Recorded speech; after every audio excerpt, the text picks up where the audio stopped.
Betrayal, violation of a person's trust, confidence, and virtue.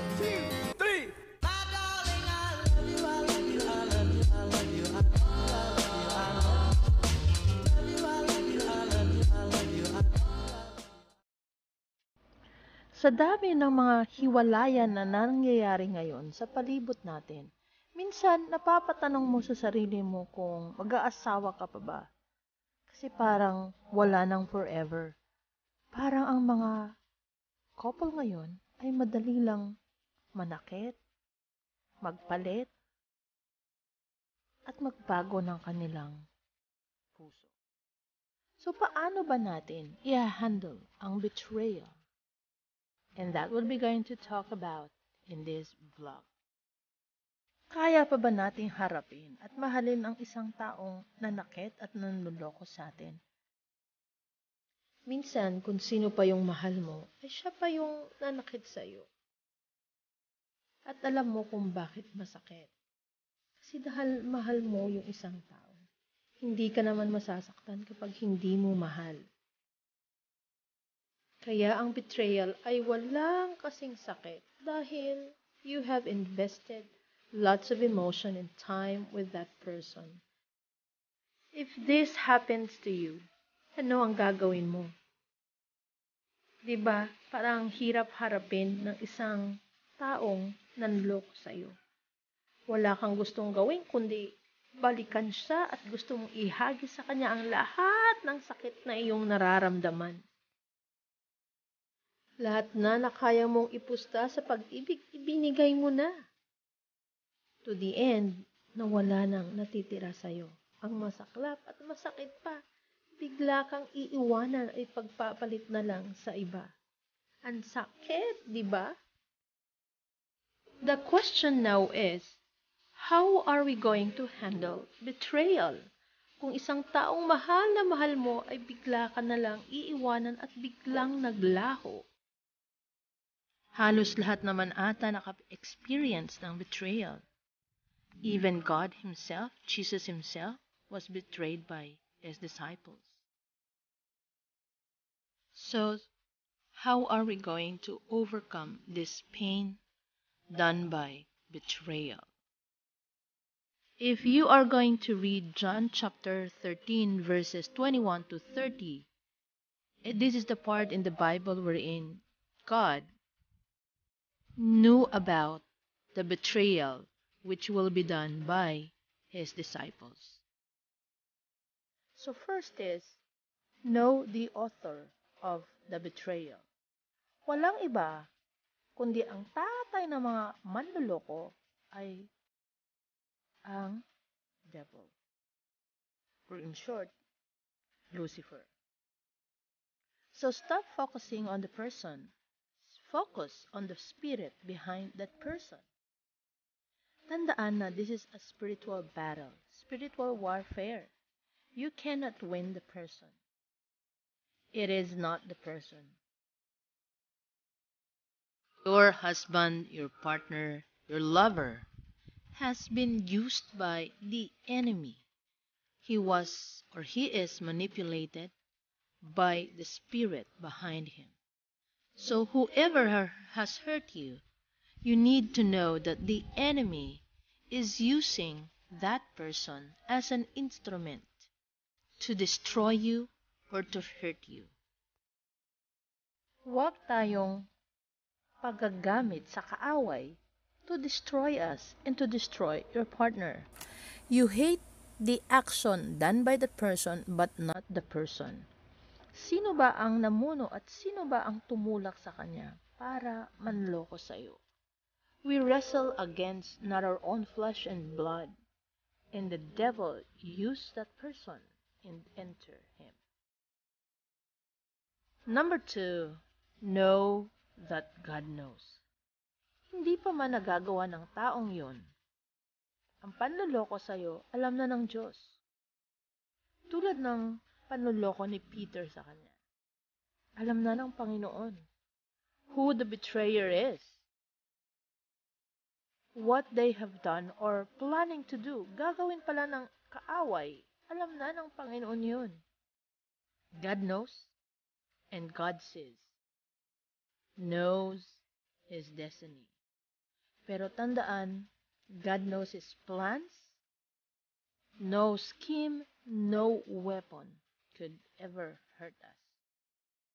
How are you feeling or say your emotions? Huwag tayong padadala sa ating emosyon. Number 3, know you must follow God's example. Mahirap magpatawad, hindi ganun kadali. But we need to follow God's example. The devil knows you have backup, God and the angels. And he is troubled. Lugi na siya. Pero alam mo ba kung anong ginawa ng Panginoon? Kahit alam niyang he will be betrayed by his disciples, si Peter, si Judas Iscariot, Jesus humbled himself. Jesus washes their feet. He still serves them. God serves them. Can you serve someone who hurt you? Can you love him despite the fact that he had hurt you? The answer is yes. If you have Jesus, you have to, you must. If you hurt them, you lower your standards. We do not operate on the basis of our feelings. We do not make choices or decisions based on our feelings. Kasi yung feelings natin ay nagbabago. We are greater than what people had done to us. We make choices every day. And if you choose to take revenge, what will you gain from that? Kaya nga, sumasama ang loob mo. If you will not forgive that person, ikaw ang sumasama. Yung sama na loob na yun ay unti-unti tayong kinakain. Hindi naman yung tao ang sumasama pag masama ang loob mo. Hindi naman pwedeng sabihin, sumama ang labas ko. So, sino ang napapasama? Tayo, and all the systems in our body are also affected because of that pain and that anger and that bitterness sa buhay natin. You are greater than that because you belong to God. We make choices based on biblical truth. We want or we walk in obedience to the Word of God, not how our emotions feel. Tandaan, your emotions change every day. Your emotions can't be trusted. Your heart is desperately wicked. So stop making decisions based on our emotions. We are called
who can be against you?